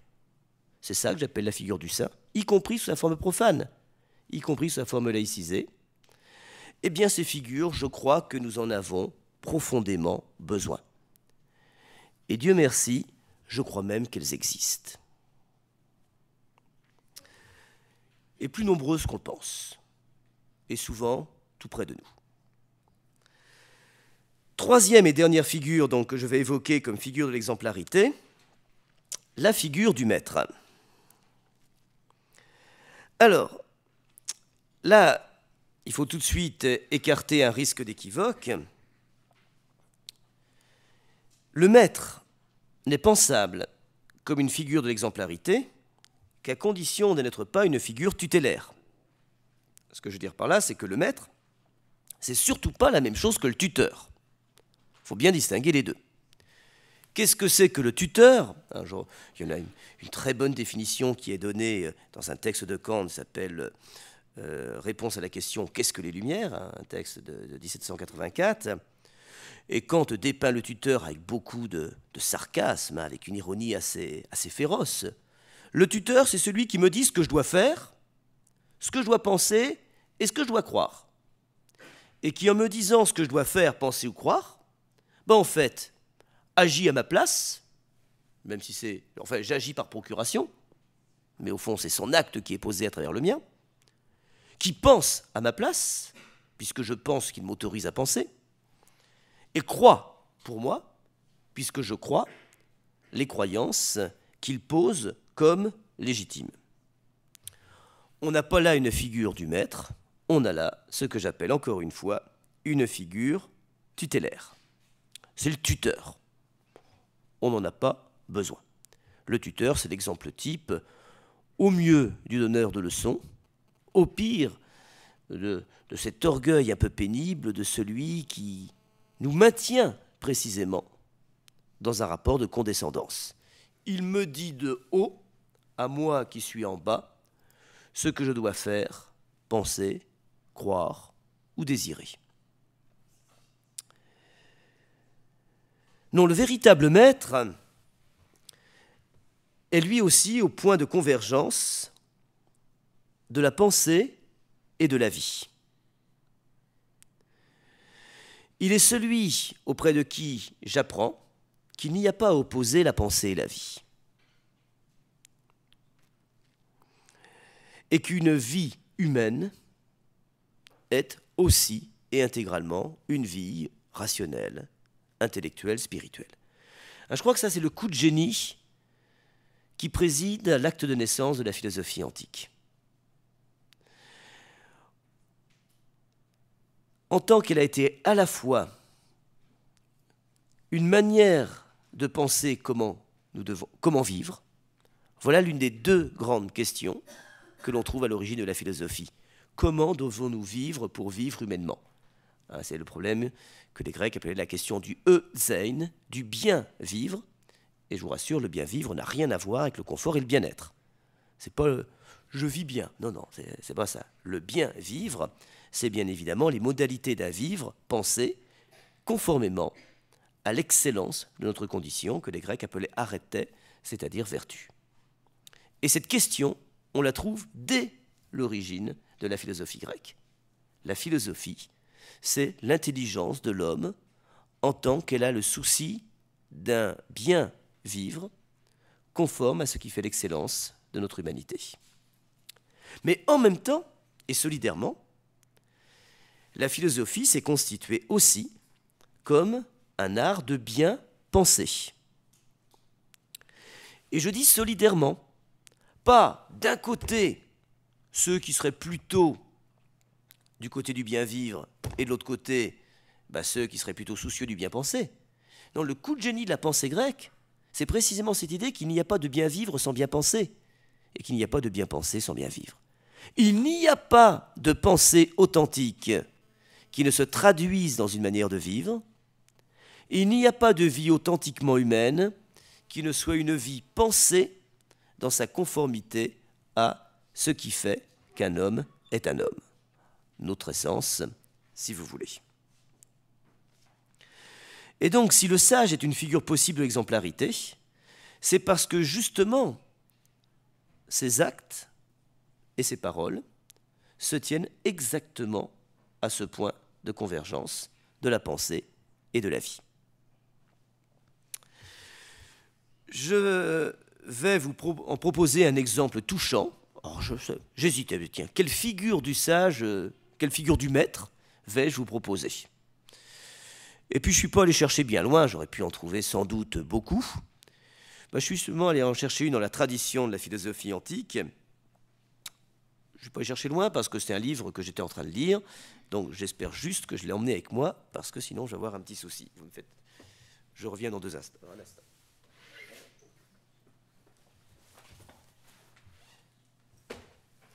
Oui, c'est bien ça.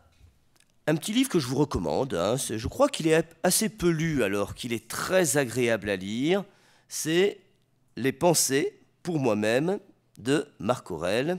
Donc on est dans la tradition du stoïcisme latin du début du IIe siècle après Jésus-Christ, je crois. Un mot sur le personnage, c'est assez intéressant. Marc Aurèle, c'est pas lui que j'avais dessiné comme figure du maître. Vous allez avoir une surprise. Marc Aurèle est un empereur. C'est assez intéressant en tradition stoïcienne. On a deux grands stoïciens. L'un qui est un esclave, Épictète, l'autre qui est un empereur, Marc Aurèle. Et on trouve sans doute chez l'un et l'autre la même exigence, la même profondeur spéculative.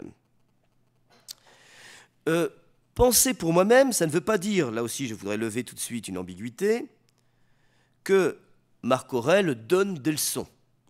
Vous pourriez être surpris si vous lisez ça. Il a l'air de s'adresser en permanence à une sorte de lecteur à qui donnerait des leçons. Bien sûr, il suffit que j'en cherche une. Pénètre à l'intérieur jusqu'à leur faculté directrice et verra quel juge tu redoutes. Celui à qui il s'adresse, c'est lui-même. Marc Aurèle n'écrit pas ici un manuel de philosophie ou de savoir-vivre à l'usage du petit peuple romain dont il est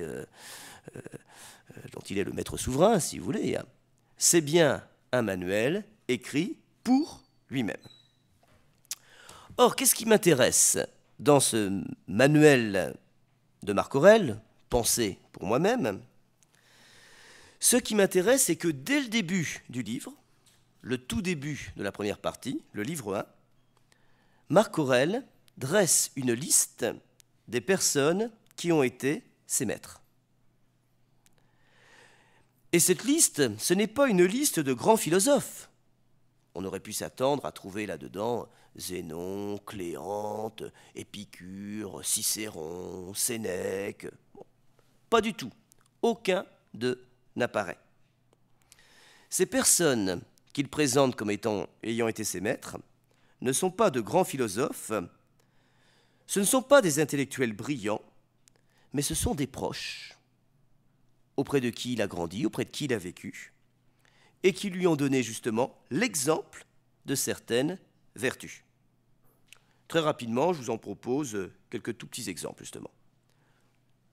Les premières lignes. De mon grand-père, Vérus, la bonté coutumière, le calme inaltérable. Terminé. Pas de commentaire, pas de développement. Voilà ce que je tiens de lui. Voilà l'exemple qu'il m'a donné. La bonté coutumière, le calme inaltérable. De ma mère, la piété, la libéralité, l'habitude de s'abstenir non seulement de mal faire, mais de s'arrêter encore sur une pensée mauvaise. Et aussi la simplicité du régime de vie, l'aversion pour le train d'existence que mènent les riches. Terminé. C'est tout. La mère comme maître. Un peu plus loin, parce que j'avoue que je prends beaucoup de plaisir à vous lire ce genre de choses, de Catullus, ne me demandez pas qui est Catullus, je n'en sais strictement rien. Ne jamais être indifférent aux plaintes d'un ami, même s'il arrive que ce soit sans raison qu'il se plaigne. Mais essayer même de rétablir nos relations familières. Souhaiter du fond du cœur du bien à ses maîtres, ainsi que faisaient, comme on le rapporte, Domitius et Anétodote, avoir pour ses enfants une véritable affection. Pareil. Un petit dernier pour la route.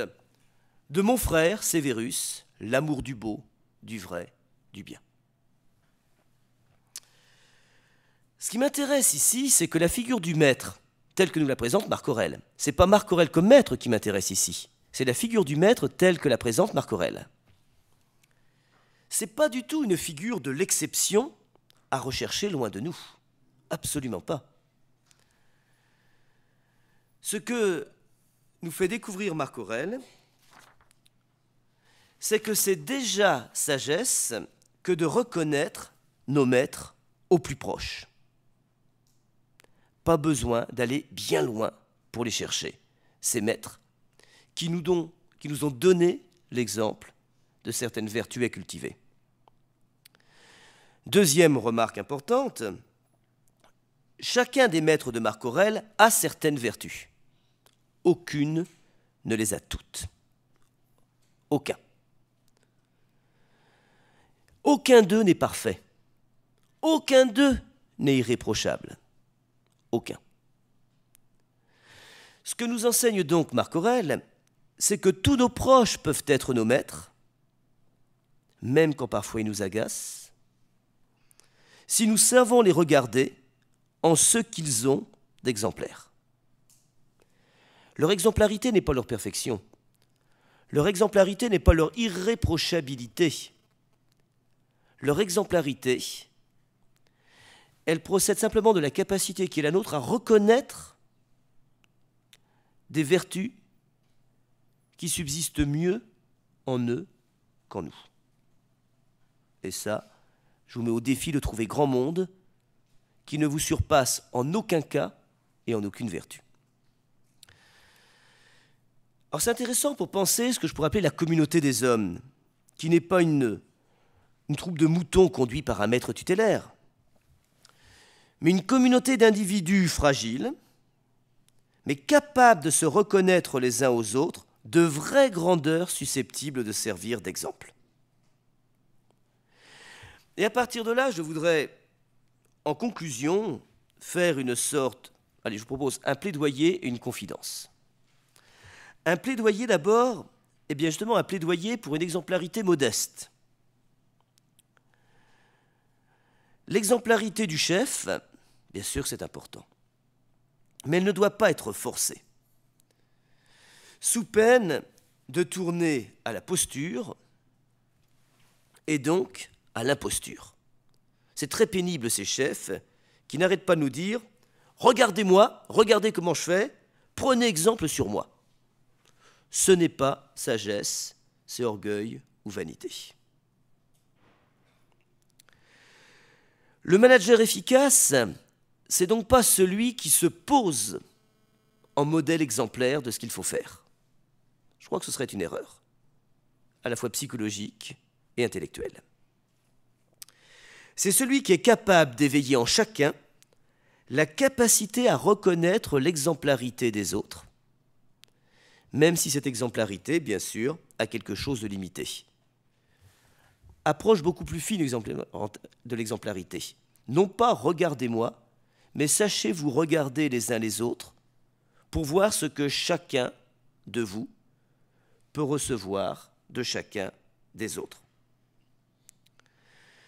Si cette figure de l'exemplarité, je l'appelle modeste, c'est parce qu'il s'agit moins de prétendre donner l'exemple que d'être assez humble pour prendre exemple.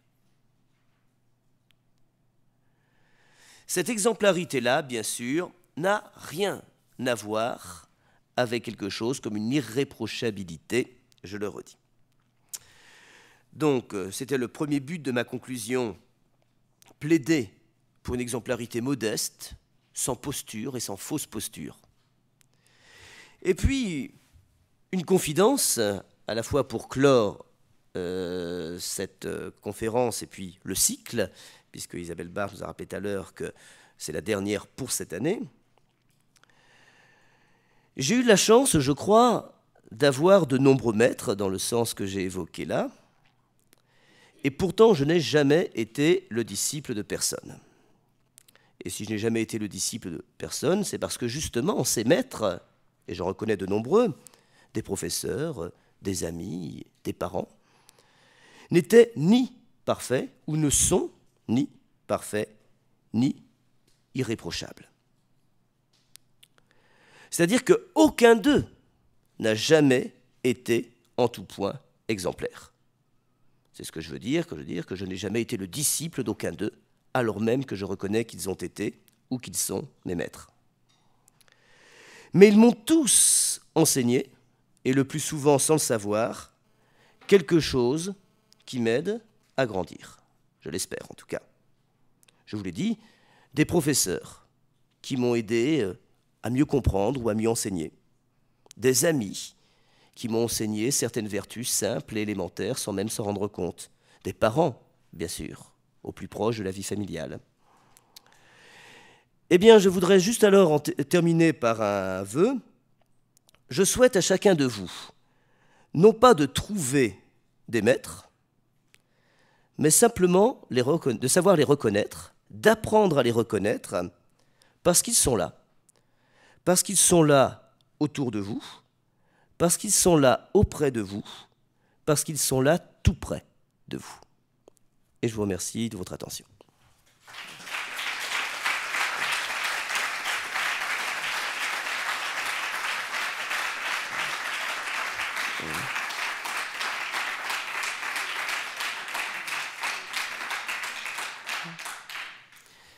Et comme d'habitude, on prend le temps de discuter une dernière fois pour cette année, en tout cas. Ah, il n'y a pas de micro qui se promène aujourd'hui, je crois. Non, mais je crois qu'on peut s'en passer éventuellement. Quand vous parlez assez fort, en général, j'arrive quand même à vous entendre.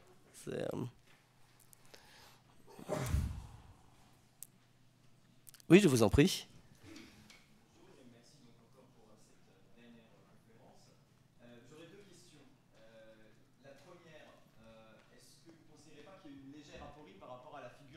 Notamment dans les cas que vous nous avez cités, notamment en ce qui concerne, j'ai pas pu m'empêcher de penser à Achille qui pleure avec Priam sur le sort de son vieux père Pélée dont il sait très bien qu'il ne le reverra pas. J'ai pas pu m'empêcher de penser à Lancelot qui certes peut tout faire parce qu'il est non pas l'étalon des vertus du monde arthurien, mais celui qui est énorme et donc qui trouve sa fonction, mais qui en même temps est quand même condamné à n'avoir qu'une seule nuit d'amour dans le roman du Graal avec celle qu'il aime, et donc du coup à subir la malmort pour ce genre de choses. Et puis peut-être même pour Zorro qui finalement est obligé de cacher son identité, de faire des blagues un peu de trickster au sergent Garcia, mais qui finalement ne peut pas être lui-même puisqu'il est obligé d'assumer d'autres choses à côté. Est-ce que c'est pas une légère aporie du coup par rapport à c'est-à-dire que le héros est énorme, mais le mal qui lui est imposé est aussi hors norme? Oui, je vous remercie de ramener la figure du héros à son humanité en quelque sorte.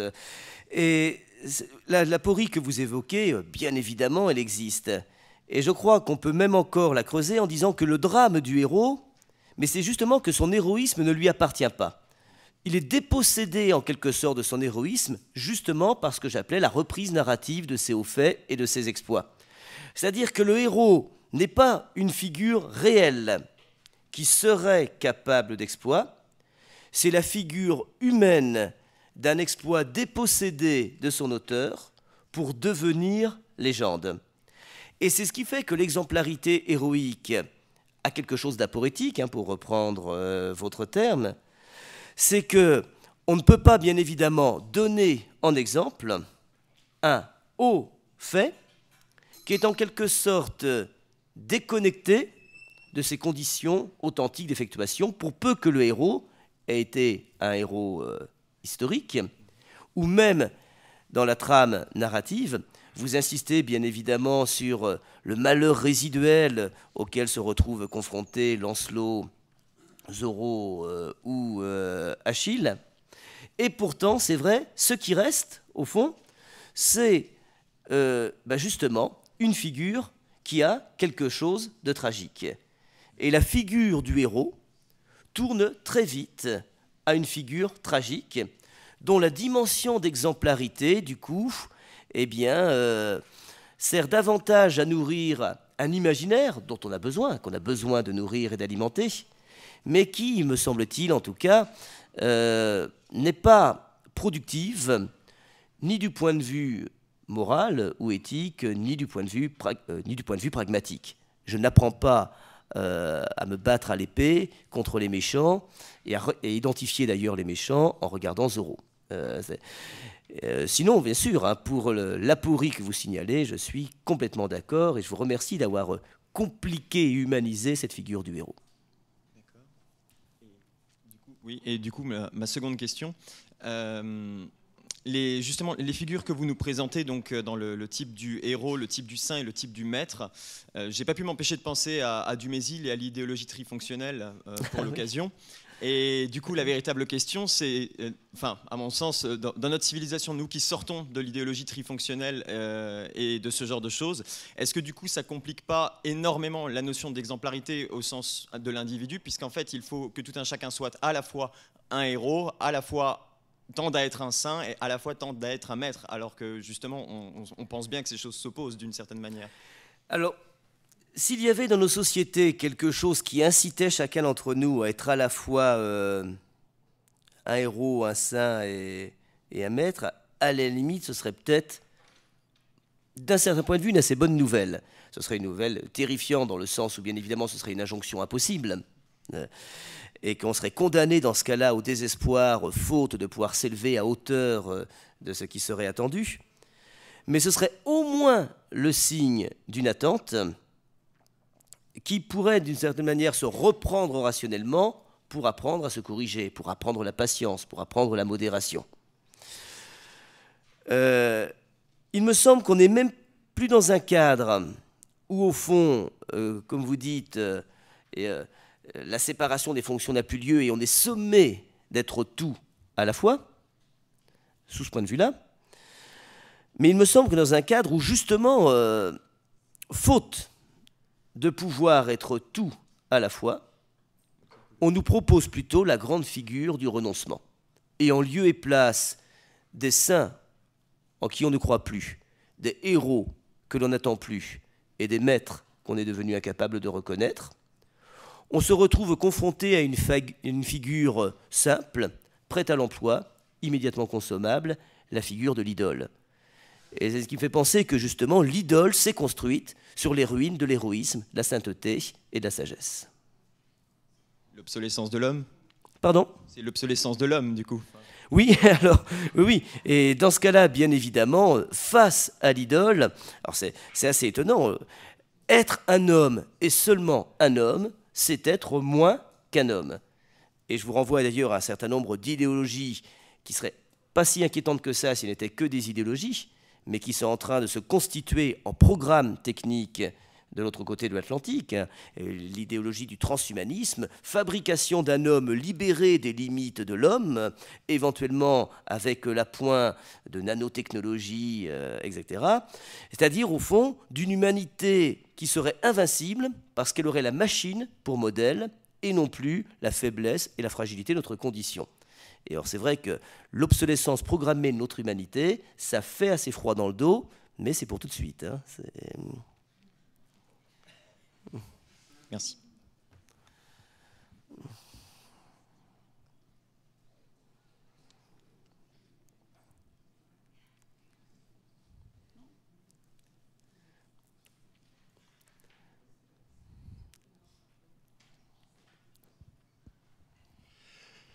Mes années de philo sont loin derrière moi. Vous m'y avez replongé ce soir, c'est bien.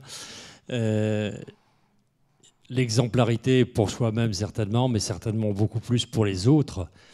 Alors, y a-t-il encore un intérêt à être exemplaire aujourd'hui dans une société où l'égoïsme a certainement pris le pas sur la communauté ou sur la solidarité ?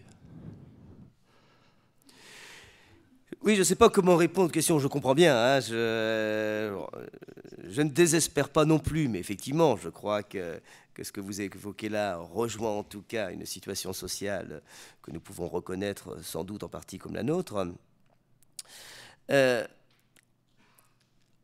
Encore une fois, ça va dépendre, c'est ce que j'ai essayé de vous dire ce soir, ce qu'on va appeler l'exemplarité.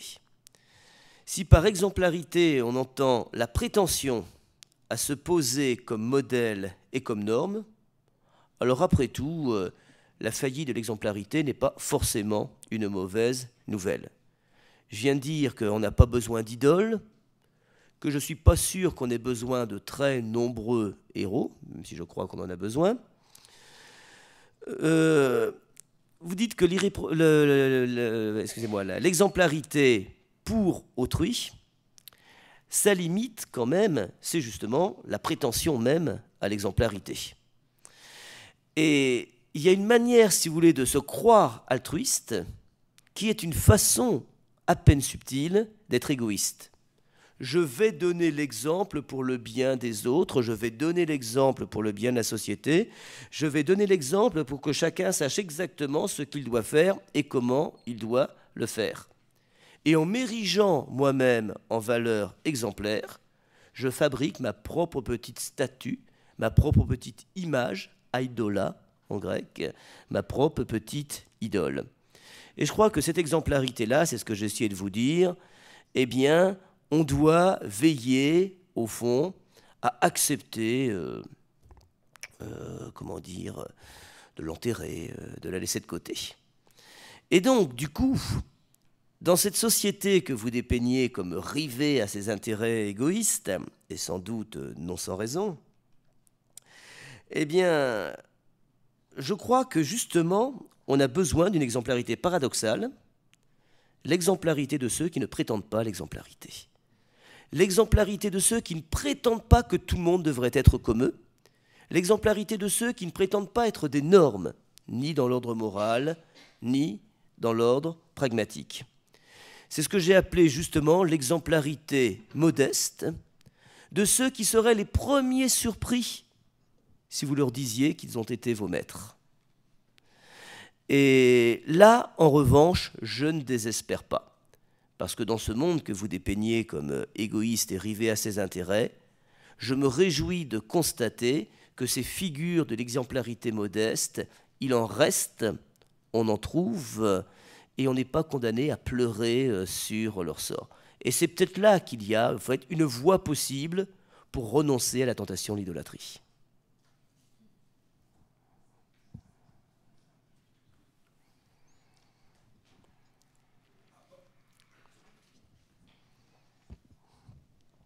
Pour revenir dans un contexte beaucoup plus de l'entreprise et pas de la société en général, à part inviter le management d'une entreprise à voir et revoir éventuellement sur YouTube ton intervention ce soir, quelle est la parade à cette propension qu'on a dans les entreprises à vouloir, parmi, quand on fait un travail sur l'élaboration de valeurs d'entreprise, à servir et réchauffer régulièrement ce côté servir de valeur d'exemple, l'exemplarité. Quelle pourrait être, en termes pratiques et pragmatiques, la parade?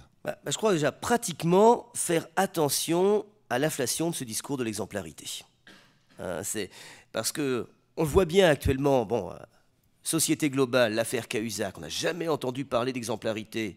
Et ce n'est pas ceux qui ont le plus ce terme à la bouche sont probablement les plus exemplaires.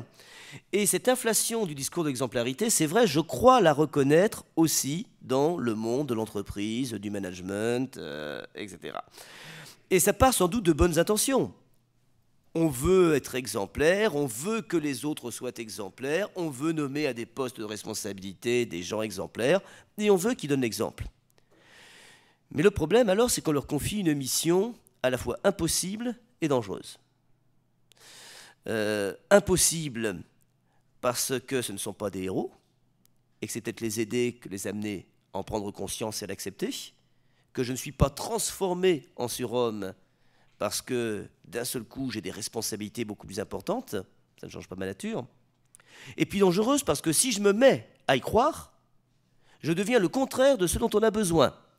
Celui qui va prétendre que sa manière de faire, de penser et d'agir vaut comme norme absolue à partir duquel les autres doivent être éclairés. Et ça veut dire qu'au lieu d'être un maître, je vais devenir ce que Kant appelle un tuteur. C'est-à-dire, au fond, que je vais porter atteinte à ce qu'il y a de meilleur chez ceux qui me sont confiés. Leur liberté, leur responsabilité, leur capacité d'invention et d'initiative. Et je crois que, alors bien sûr, je n'ai jamais voulu, au cours de ces séances, donner quelque leçon que ce soit à ceux qui sont en position effective de management. Jamais. Hein. Mais s'il fallait au moins donner à réfléchir et donner un conseil, ce serait celui-ci, remettre en question de manière radicale une certaine manière de produire le discours de l'exemplarité qui n'aboutit en réalité que à la fabrication de nouvelles formes de tutorat, mais dans un sens où ces tutorats ont pour savoir-faire particulier celui de mettre sous tutelle et non pas de permettre à chacun d'éveiller en lui ses dispositions, ses ressources les plus fécondes et les plus efficaces. Effectivement, c'est très facile, enfin ça sert très facilement à canaliser, quoi.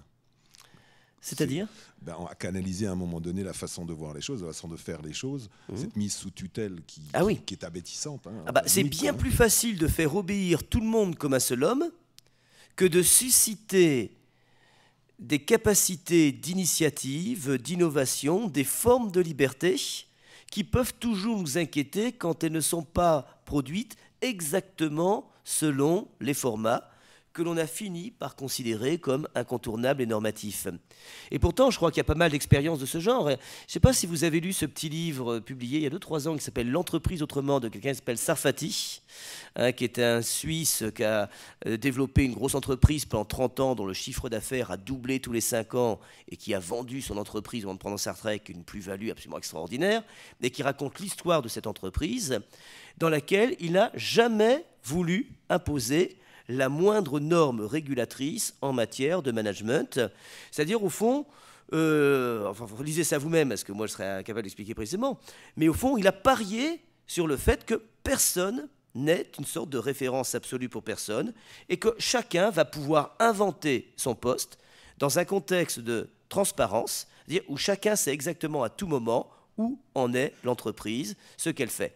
Par exemple, même il y a 20 ans, chaque employé, quel que soit son poste, avait sur son ordinateur accès à la totalité des données chiffrées de l'entreprise, commerciale, etc., etc. Et chacun, à partir de là, inventait son... Alors, encore une fois, je ne vais pas imposer ça comme nouvelle norme, ce qui serait, d'une certaine manière, me prendre à mon propre piège. Mais c'est une manière de dire, c'est bien plus difficile en tout cas, ça, c'est sûr. Et il y a quelque chose de rassurant dans l'imposition d'un standard, d'une norme, qu'au nom de mon autorité, de ma compétence et de mon exemplarité, j'impose à tous. Le problème, c'est que le plus facile n'est pas forcément le plus efficace. Et, si je peux me permettre, il y a un exemple davantage franco-français. Le titre de l'ouvrage s'appelle « Un petit patron naïf et paresseux ». Et il s'agit le patron en question, c'est Jean-François Zobrist, qui était le patron d'une entreprise qui travaillait donc pour l'automobile dans le nord de la France, ça s'appelle Favi. Et c'est un c'est un livre un peu plus important qu'un opuscule, mais très intéressant à lire, parce qu'effectivement, il est un peu sur la même logique que Sarfati, où on va en faisant, on va en allant, comme on dit aussi dans le Nord, finalement, et où on ne crée pas tous les 2 jours une nouvelle norme, une nouvelle règle pour embrigader à un moment donné les gens là-dedans. Et quand tu parlais tout à l'heure d'innovation, enfin de source ou de manque, d'impossibilité d'innovation, mais de source d'innovation que cette liberté à penser pourrait apporter, c'est peut-être aussi de ça, je ne vais pas faire la grande personne là qui conclut, mais c'est un peu de ça qu'on manque en France, non ? D'innovation et de choses. Ah oui, oui. Ouais. Merci pour cette référence. N'hésite pas à me la communiquer à l'occasion, quitte à me l'envoyer sur un petit mail ou tout à l'heure. Hein. Mais bon, je crois que j'aurais oublié le titre dans 2 minutes, mais n'hésite pas à me le rappeler en tout cas. Et merci à tous. Il est 8h et je crois qu'on m'attend pour un petit quelque chose, si d'après ce que j'ai compris. Encore. Il y a quoi ? Il faut que je réponde à des questions, c'est ça. Voilà. Merci à vous.